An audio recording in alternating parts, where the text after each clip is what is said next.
Hey, what's going on, folks? This is Keith, and you're watching Barbara's Auto Help. Today I've got a 2001 Ford Escape 3.0, and I'm going to be replacing the fuel pump in it, and you're welcome to tag along and see how to do it for yourself. First thing I like to do is remove the fuse panel cover. And on the inside of the fuse panel cover here, you can see you kind of got like a little map of where all the fuses are and what they go to. We want to find our fuel fuse, which is the 20 amp fuse located right here. And that's it right there. And go ahead and disconnect this fuse right here. Now, I'm not actually going to do this next part here, but I want you to do it. And what it does is it alleviates any kind of fuel pressure in the system before you go opening up the lines. And even after doing this, you may still have pressure inside your lines, so be careful when disconnecting your lines from your fuel pump. Place a rag over them so that the fuel won't spew out and possibly get on your skin or get in your eyes, God forbid. And before you do this, wear safety glasses. And you're going to see me in here doing a no-no. I'm not going to have my nitrile gloves on, but you really need to have some kind of protective gloves on to keep the gas from getting in your skin. Gasoline is poisonous, so what you do after you disconnect your fuse is crank the vehicle for about 15 seconds. And what's going to happen is the fuel injector is going to pulse, and it's going to flush out any fuel pressure in the line. And as I said, you may still have a little bit in there, so take those precautions that I mentioned earlier. After you got your system depressurized, go ahead and disconnect your negative battery clamp there. This is supposed to be an 8mm, but it's rounded off, so I couldn't really get a socket on it, but it is loose enough to where I can get this off without putting a wrench on it. And just set that aside. Next, we're going to open up our driver's side rear door. And the back seat here, grab this little tab here and pull straight up, just like that. We're just going to position the seat up forward like that, and there's a little flap here. Pull this flap back, and then you have your access panel. Your access panel is screwed down with 4 Phillips head screws. I'm going to go ahead and take those out.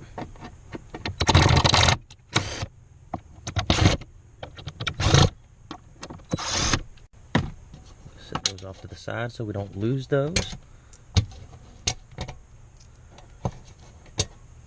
And just pull your get that other screw. Pull your panel straight up, like so, and you'll notice that you have your electrical connectors exposed. Let's go ahead and disconnect these.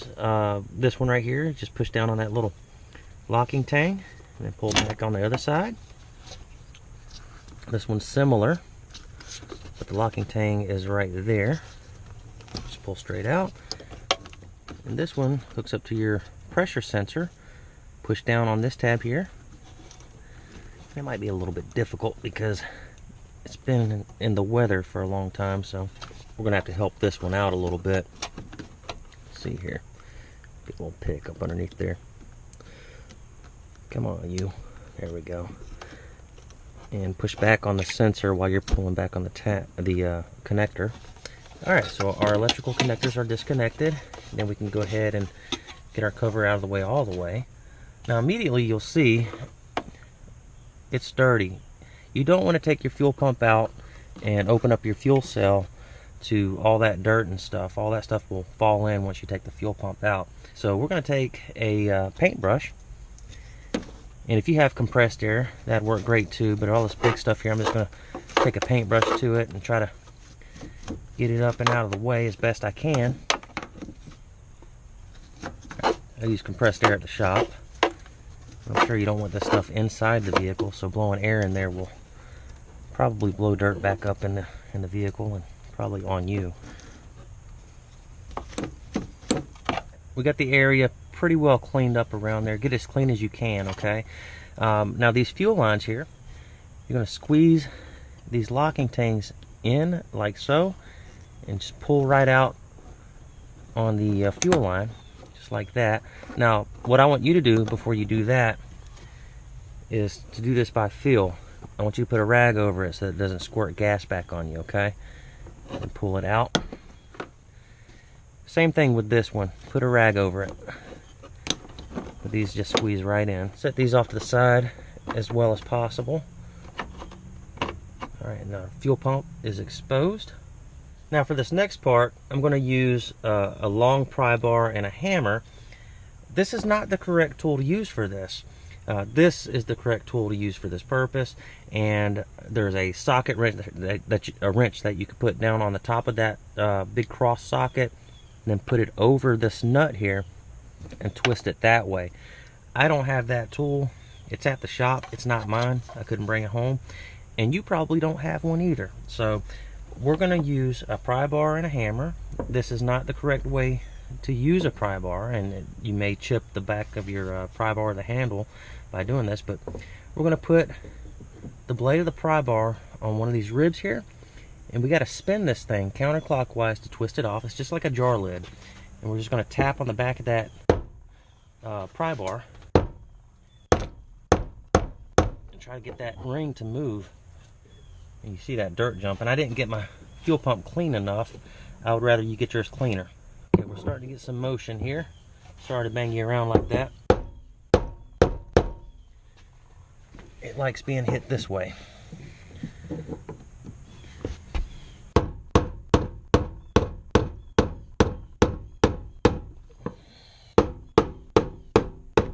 Try to brush that off just a little bit more.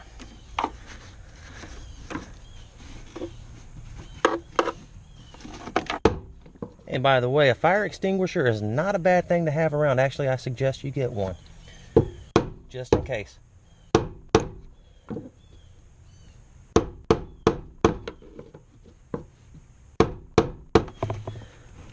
Alright, once you got it loosened up so much, you can then get your hands down in there, start to twist it off.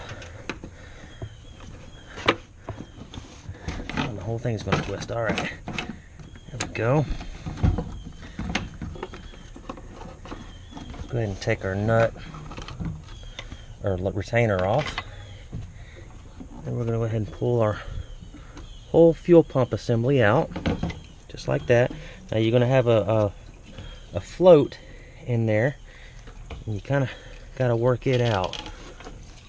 And it's going to be a little bit rough getting that filter out of the way. Just be careful. Don't get fuel in the interior of your vehicle.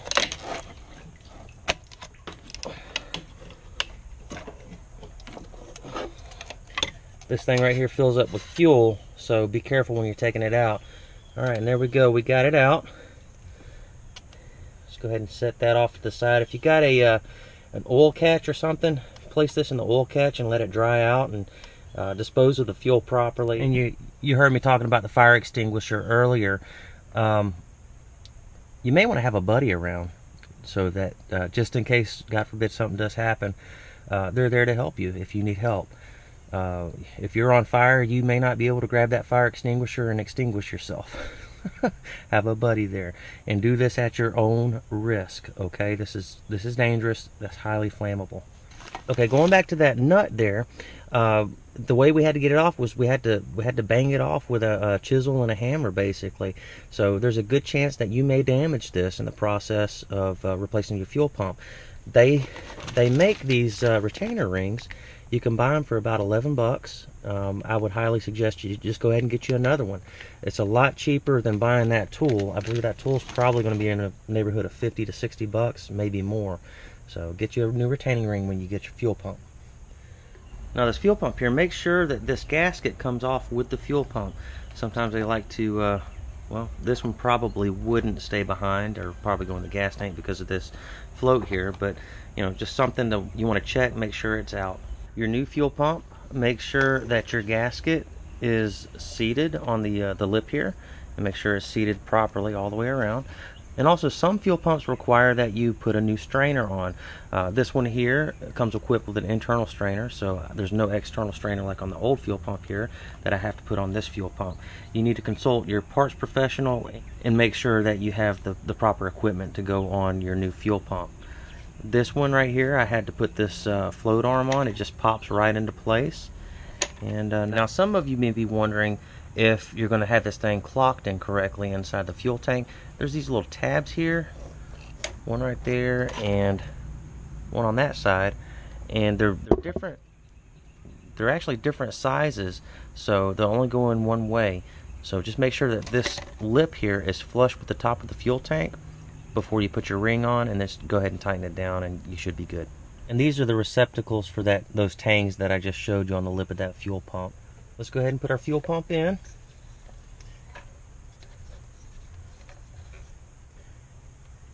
And these new fuel pumps, they fit in a lot easier, I think. And let's go ahead and get our tabs lined up there. So we get them lined up, then we can go ahead and push our fuel pump down. And we've got our O-ring on there, our seal. Don't forget your seal. You don't want to start leaking at the gas tank. Alright, that's in place. Go ahead and take your retainer nut, or the retainer ring, slide it on. And I'm holding pressure down on top of this fuel pump. It's spring loaded with one hand while I twist the retainer ring with the other. Good night of living. Start.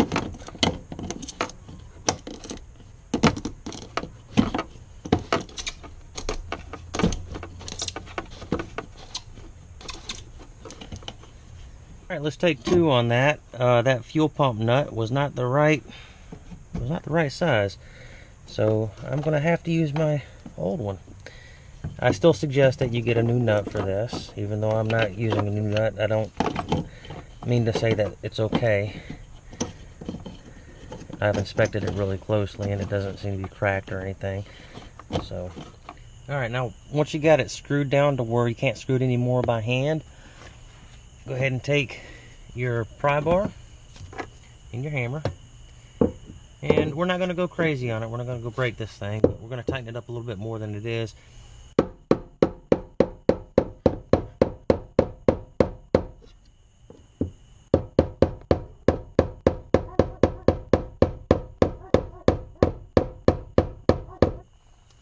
That ought to do it right there. Alright, go ahead and get the rest of this gasoline out here that you might have spilt. Make sure it's good and dry. You want to store that rag in a container that has a lid on it that's approved for rags that are contaminated. And these lines here, you really can't mess up the orientation of these lines. And I'm sure you already noticed that these don't have the little locking tangs on them. You have to take them off your old pump and put them on your new pump. Put our locking tangs on. You see how it just spreads out like that? To get them off the old pump, just take you a pick and stick it up underneath that tang.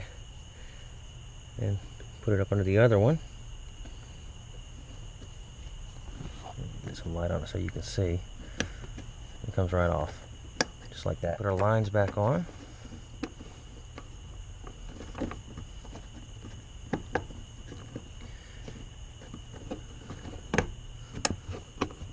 Snap in. And make sure that those tangs go in those little grooves on the line there. Let's go ahead and get our wires reconnected here. You can't really mess up what goes into what. They're shaped in such a way that you can't really screw up what plugs into what there, so go ahead and hook up our pressure sensor. So all of our wires are hooked back up. Let's go ahead and put our cover back on.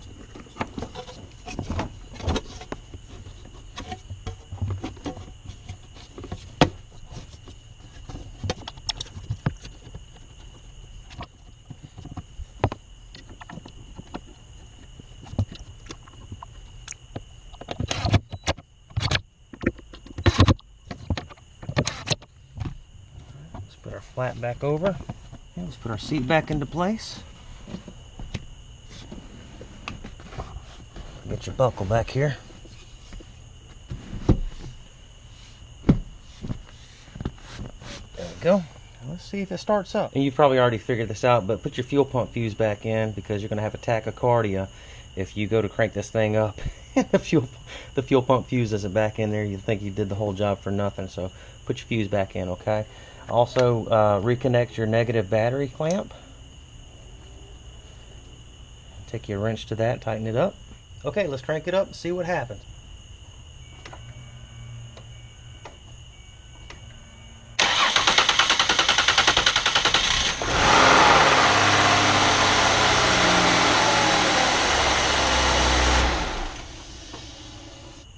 Alright, there you go, guys. Thank you for watching. If you have any questions, just ask down below in the discussion portion. Also, I'll have some more important information listed in the description of this video down below there.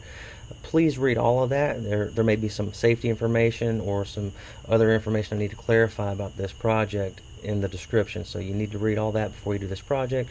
Also, if you're going to be working on your own vehicle, you can't just rely on a YouTube video, though I try to make them as good as possible. You really need to have a manual, okay? So grab you a manual before you do this and verify all procedures. And thank you guys so much for watching. I really appreciate it. Hope this helps.